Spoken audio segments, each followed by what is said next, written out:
நிற்பதும் நடப்பதும் நின் செயலாலே, நிற்பதும் நடப்பதும் நின் செயலாலே, நினைப்பதும் நிகழ்வதும் நின் செயலாலே, நினைப்பதும் நிகழ்வதும் நின் செயலாலே, கற்பதெல்லாம் உந்தன் கனிமொழியாலே,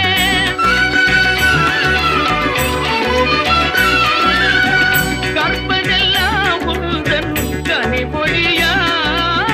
காண்பதெல்லாம் உந்தன் கண்விழியாலே, காண்பதெல்லாம் உந்தன் கண்விழியாலே, கற்பனை என்றாலும் கற்பிலை